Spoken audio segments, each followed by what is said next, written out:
have a lightsaber up here. Looks great up there, but I needed one up here. I've got one. There you go. It doesn't. No, I don't know that one. Work. You just have to use your imagination with that. Okay. Yes. So basically, what I did there, I sort of handed you the mantle, didn't I? Which is what these people are so excited about, because you've just taken that on, really, and that's why everybody's so pleased to see you. You are the future. Well, listen, this is a daunting proposition, and I can't do this without every single one of you out there. I have to say, the minute I came here yesterday, and this is the first time I've been to Celebration, I was just completely overwhelmed at what I was looking at. What you as fans have created, and how exciting it is to see the quality of the work and the commitment to Star Wars. It's the kind of thing we talk about every single day when we sit down and discuss the story and look to see where we're going with the future of Star Wars. It means a great deal to us, and I can see that it means a tremendous amount to you.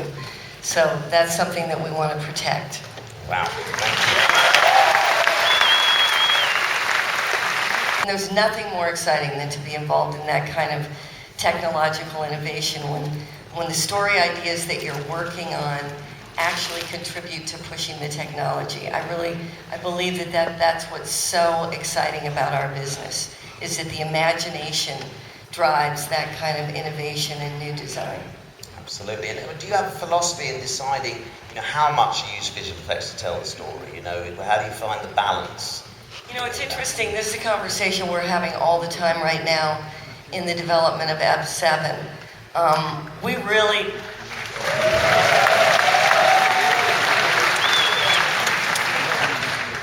much like I'm sure many of you, that, looking at all the Star Wars movies and getting a feeling for what even some of the early films did in combination with real locations and special effects, that's something that we're looking very seriously at.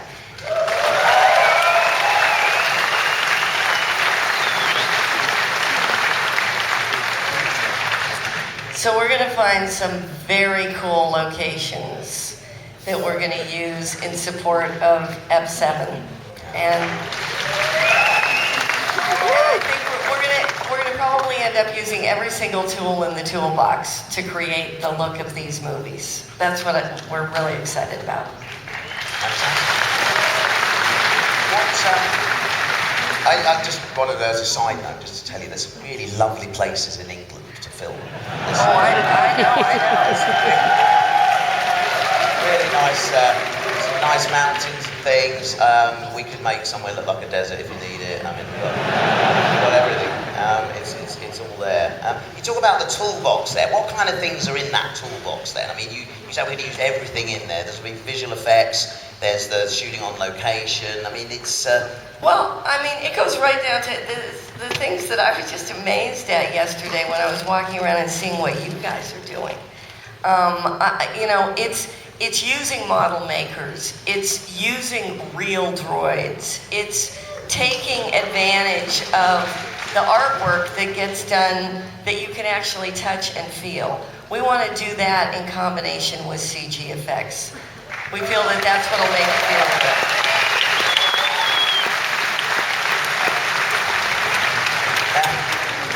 How did you feel when George asked you to sort of take over the reins of Lucasfilm and entrusted you with Star Wars? What was that moment like, and what made you say yes?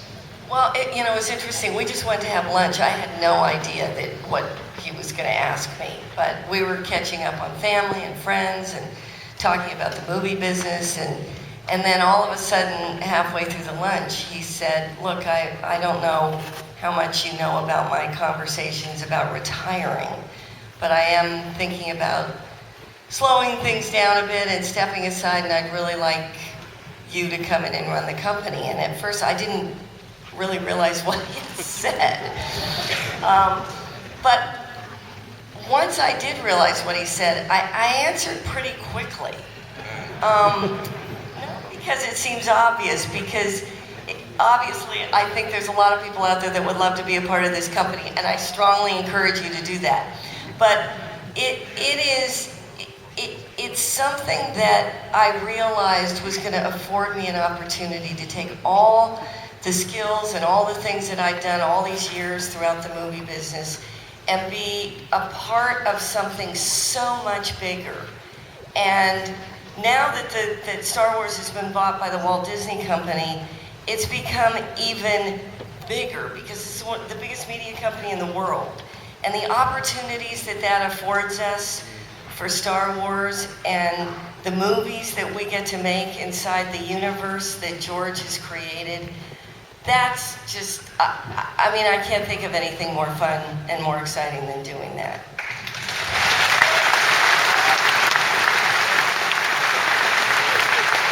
And at that meeting as well, to get a little bit more detail, did George ever talk about you having to wear a plaid shirt and growing a beard at any point? Was that something that is a requirement of the job? Well, in the old days it used to be that you had to carry a cigar around if you were a producer. Absolutely. I haven't done any, no, I do have a plaid shirt, I have one.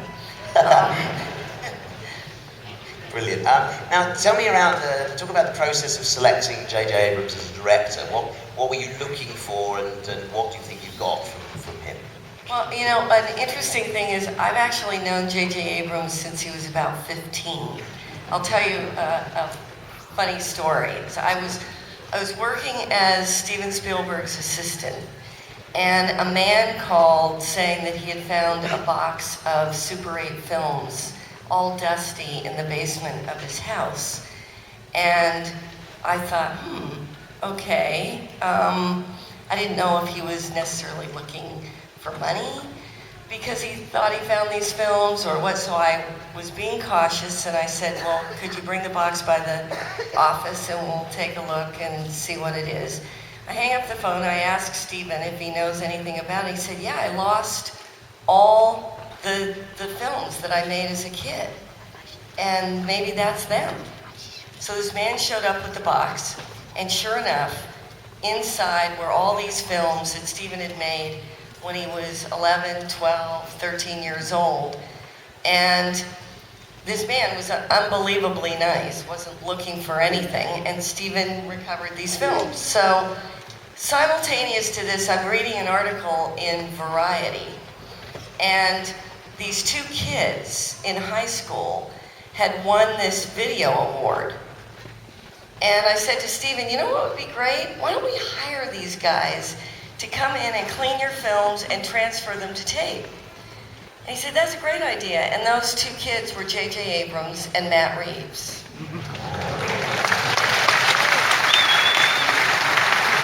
So the great thing is, Steven and I have kind of been at the forefront of watching J.J.'s amazing career in television and film.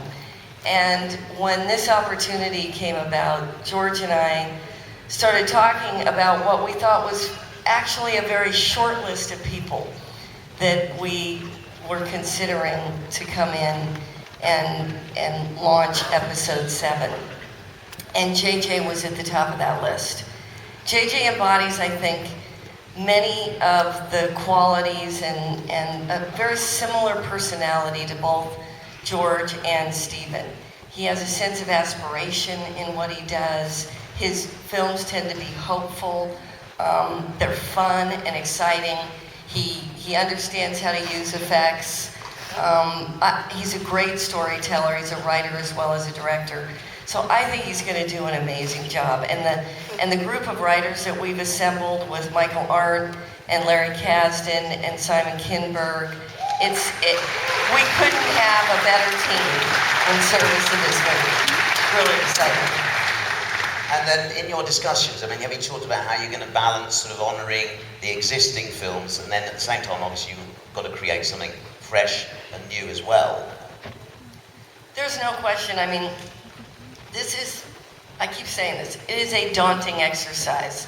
You guys probably know many more details than I do about everything inside the universe of Star Wars. So there's been an amazing education process that's had to go on with this. And conversations we had early on with George, where George, it was fantastic to just immerse ourselves with him day after day after day as he downloaded many of the ideas that he initially had.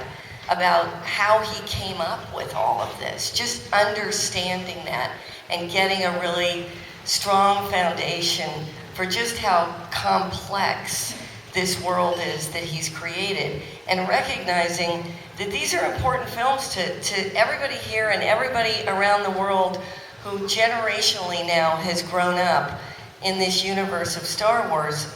We have to be careful with that. This is a huge responsibility associated with that, and we're all taking that really seriously.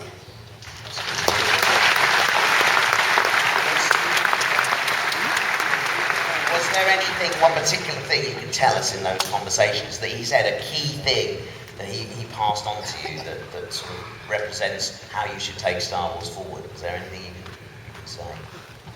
I think the key was that George kept saying over and over again, not only are these stories aspirational, but they're fun. He really wanted to make sure that we were going to maintain a sense of humor inside the storytelling, and I think he's absolutely right. That's what makes these movies really fun and separates them from a lot of others in similar genres. Of course, storytelling is hugely important to you as a producer. We see in the films that you've made in the past, and I know it is to George as well, because the heart of Star Wars is the story. It's not about the effects, is it? And that's, I think, why you'll be so important to this project as well. So that is what I'm really excited about. I think we have an opportunity to create some amazing new characters, and the story and the characters are all we're talking about right now. We know that we have an amazing team inside of ILM that can create fantastic effects. But if we don't have great story and we don't have great characters, then the effects mean nothing.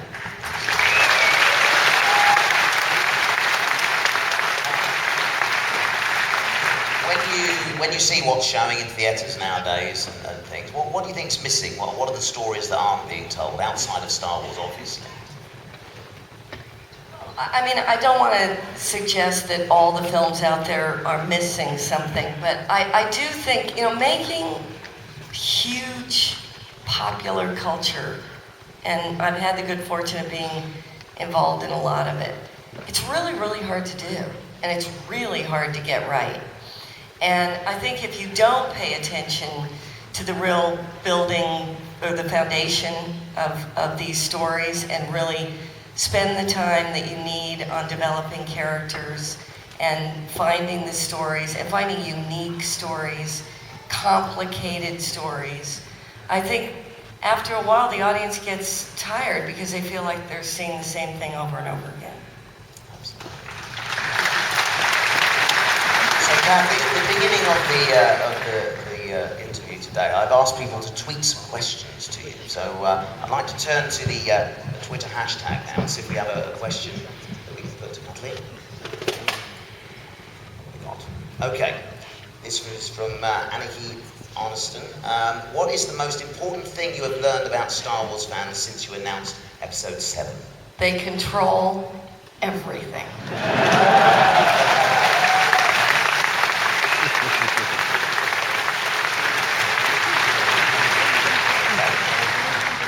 This is from Eric. We are in service to you.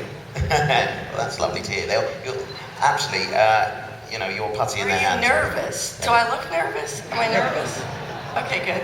I'm nervous. I mean, are they saying, are you nervous about, embarking on this? But I think we've already talked about it. No, absolutely not. Thank you, Eric. Hope you're enjoying the show. We have another question. This is from Carl Vastor. What is the greatest difficulty in your job, and what is the greatest pleasure? I would say the greatest difficulty is I keep trying not to constantly think about the responsibility I have to this and to all of you. That's something that, plays constantly in the back of my mind. Well, you shouldn't have come here today, really. It's going to hit home now.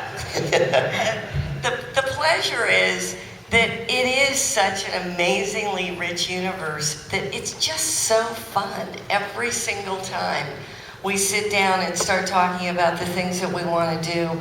The new things that we're doing, the Rebels TV show, eventually creating new television, the things that we can eventually do online, the games that we're starting to have conversations about, and the worlds that we can create with that, and the spin-offs inside the movies that we're talking about, just the constant creative conversation that we're having about what the possibilities are inside the Star Wars universe. That's something that I just find an incredible, incredible good fortune to be a part of that.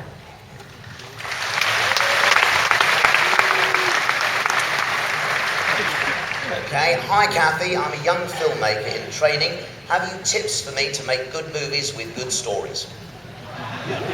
Good scripts. You need to start with a good script. Start with a good script.